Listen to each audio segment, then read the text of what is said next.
What's going on, dudes and dudettes? So yes, once again, I was able to do another quick mock draft before the NFL fantasy football season comes up pretty soon here in a couple of weeks. I'm only going to do a couple of these just because there's only so many ways you could do it, and me not picking the same players every single time is getting more and more difficult of who I actually like on my fantasy team. So start this one off. Yes, it's going to be more USC centric, especially at the wide receiver position. Sadly, they do have some running backs out there, but one's a rookie in Houston who might have a chance at Woody Marks, but I just wasn't right to pick him that late. Even Marshawn Lloyd, who's a second-year running back, he's hurt once again going into the season, so it wasn't good to pick him up either. But when it comes to this list, yes, in the first round, I ended up going with Amon-Ra St. Brown. Speaking of USC, the Detroit wide receiver, so obviously one of those top receivers out there.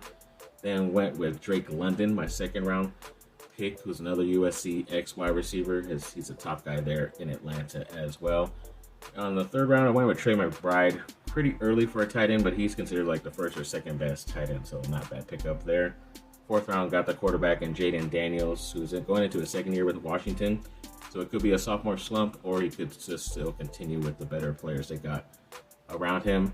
Fifth round, ended up having to go with one of the top running backs over there, which is a rookie, R.J. Harvey in Denver. So this is a bad side of going two wide receivers early. You get some of the lower end running backs, but we'll see what he can do. I like to take chances on rookies. Sixth round, ended up going with DeAndre Swift, who's the main guy there in Chicago, so not bad for getting him in the sixth round.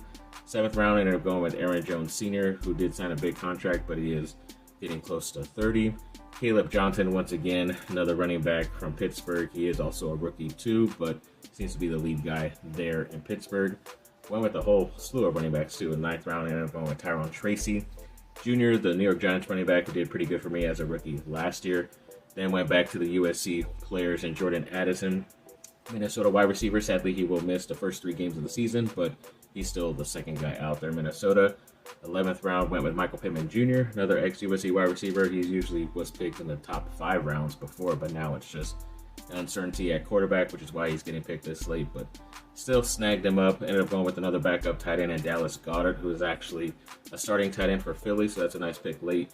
Travis Etienne Jr., I'm surprised he's went all the way down because he was always picked in the middle of drafts, but now he's getting picked this late, so we'll see what he can do. Ended up going with the Houston defense and Harrison Butker, the Kansas City kicker, because obviously they're going to score and do a lot of good stuff this year, sadly, being a rival of theirs with my team, the Chargers. But yeah, let me know what you think of this fantasy football team. I thought it went pretty well, even though I went with 4 USC wide receivers, but you could still win, hopefully, with this USC fantasy football team.